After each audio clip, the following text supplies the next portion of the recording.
एक कौम जिस पर अल्लाह ने बरकत बरसा रखी थी, जरखेज जमीन, भरे हुए गोदाम, महल जो धूप से चमकते थे, बाजार जहां सोना हाथ बदलता था, और फिर भी उनके दिल खाली थे। उन्हें लगता था अगर अल्लाह हमसे नाराज होता तो हमें ये माल और दौलत ना देता। तब अल्लाह ने उनके दरमियान एक नबी भेजा, ना ताज ना लश्कर, बस हक के लफ्जों के साथ। ये बुत तुम्हें फायदा नहीं दे सकते। मगर जब इस कौम ने हद से बढ़कर इनकार किया और नबी के सब्र का पैमाना छलक गया, तो फिर आसमान ने फैसला सुना दिया। समंदर बोलने लगा, जहां न जिंदगी का यकीन था न लाजवालियत का। और वहीं से शुरू होता है कुरान का सबसे हैरतअंगेज और सबसे उम्मीद भरा वाकया। ननवे आज के इराक के इलाके में दजला दरिया के किनारे दुनिया के सबसे पुराने और अमीर शहरों में से एक ऐसा शहर जहां जमीन सोना उगला करती थी, दरिया से तिजारत चलती थी और लोग अपने आप को अल्लाह के अजाब से महफूज समझने लगे थे। तुम्हें उसका चेहरा देखना चाहिए था जब बकरी मसाले लेकर भाग गई। उसे ज्यादा कीमत वसूल करने की सजा मिली। अल्लाह ने इस कौम को वो नेमतें दी थी जो बहुत कम कौमों को मिलती हैं, मगर इन्होंने नेमत को मकसद बना लिया और नेमत देने वाले को भूल गए।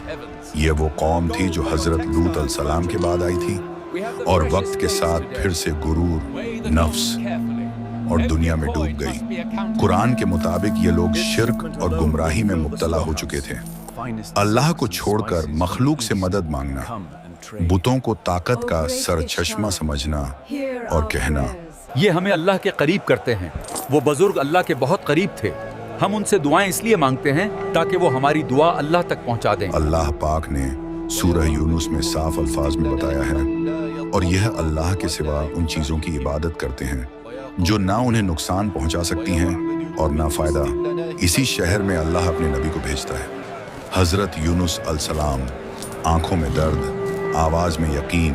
सिर्फ अल्लाह की बंदगी करो, उसी से डरो, उसी से उम्मीद रखो। डरे पर क्यों? कोई कहता डरते? पर क्यों? हम अमीर हैं, ताकतूर हैं। अगर अल्लाह नाराज होता तो हम यहाँ होते। तफसीर इब्ने कसीर के मुताबिक उनके सरबराह ना सिर्फ बुतों की इबादत करते थे, बुतों का एक बड़ा कारोबार भी चला रहे थे। इस महीने अब तक 640 सोने के सिक्कों का मुनाफा हो चुका। अब यूनुस को कैसे बताएं? अगर ये लोग अल्लाह की इबादत करने लगे तो हमारा मुनाफा कैसे होगा? ये सब कुछ देखकर ये बात साफ होती है कि उनका शिर्क सिर्फ अकीदे का मसला नहीं था, बल्कि एक बदतर कारोबारी मुफाद भी था। हजरत यूनुस अलैहिस्सलाम उन्हें दावत देते रहे और वो हर बार इनकार करते रहे। अगर तुम सच्चे हो तो अजाब लाकर दिखाओ। और ये सिलसिला सालों तक चलता रहा। और फिर एक दिन नबी का दिल भर आता है, यूनुस अलैहिस्सलाम शहर छोड़ देते हैं। मगर यही गलती होती है, ना वो गलती जो गुनाह कबीरा हो, बल्कि वो जल्दी जो अल्लाह के नबी से भी हो सकती है। इजाजत से पहले रुख मोड़ लेना। और यहीं से वाकया का सबसे खौफनाक मोड़ शुरू होता है। यूनुस अलैहिस्सलाम एक कश्ती पर सवार होते हैं। समंदर शीशा जैसा साफ, हवा नरम, आसमान पुरसुकून। लगता है जैसे सब ठीक हो गया हो, लेकिन आसमान का रंग बदलता है। हवा चीखने लगती है, लहरें कश्ती से ऊंची, मल्लाह चिल्लाता है, वजन कम करो, कश्ती डूब जाएगी। समंदर जैसे किसी एक शख्स को मांग रहा हो। फैसला होता है, कुर्रा डाला जाएगा। नाम निकला, यूनुस। ये तो नेक आदमी है, दोबारा डालो। सब हैरान। दोबारा यूनुस, तीसरी बार यूनुस। अब कोई शक बाकी नहीं रहता। यूनुस अलैहिस्सलाम खुद कहते हैं, यही अल्लाह का फैसला है। ना चीखना, ना भागना, ना शिकवा, और खुद को समंदर में छोड़ देते हैं। उस लम्हे पानी बंद होता है और एक ऐसी मखलूक जिसका अंदाजा किसी को नहीं था उन्हें निगल लेती है। वो पूरे जिस्म के साथ अंधेरे में चले गए। यह उस मछली का पेट था। और यहीं से शुरू होता है कुरान का सबसे गहरा अंधेरा और सबसे बड़ी रहमत। हर तरफ सिर्फ अंधेरा, हर तरफ सिर्फ तन्हाई। यहीं से यूनुस अलैहिस्सलाम को एहसास होता है, मैं जल्दी कर गया। मैंने अपने रब का इंतजार नहीं किया और फिर इस गहरी तारीकी में एक आवाज बुलंद होती है, ला इलाहा इल्ला अंता सुब्हानक इन्नी कुंत मिन जालिमीन। कोई बहाना नहीं, कोई जवाब नहीं, सिर्फ इकरार। तफसीर के मुताबिक यूनुस अलैहिस्सलाम मछली के पेट में 3 दिन और 3 रात तक रहे और फिर अल्लाह फरमाता है, मछली मेरे बंदे को नुकसान न पहुंचाना, उसे नरमी से साहिल पर रख देना। और एक ही लम्हे में लाजवाब यकीन जिंदगी में बदल जाता है और मछली यूनुस अलैहिस्सलाम को साहिल पर छोड़ देती है।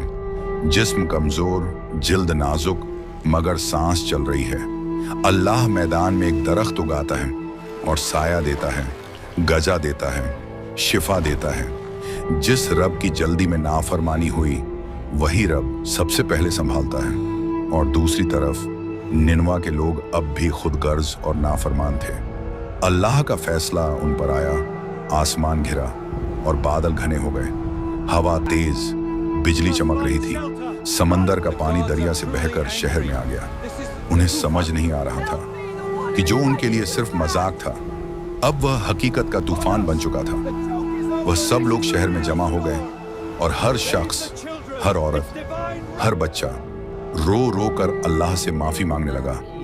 अल्लाह से माफी मांगो फौरन, या अल्लाह हमारी ताकत, हमने गुनाह किया, हमारी गुमराही, हमारा जुल्म और फख्र सब के सब हमारी गलती थी। हर तरफ सिर्फ एक ही आवाज गूंज रही थी, ऐ अल्लाह हमें माफ कर दे, हम तेरे ही बंदे हैं और हम गफलत की नींद सो गए थे। तफसीर में आया है उस वक्त वो सब रोते रहे और माएं अपने बच्चों को रोने पर मजबूर कर दी ताकि अल्लाह की रहमत नाजिल हो और अजाब टल जाए।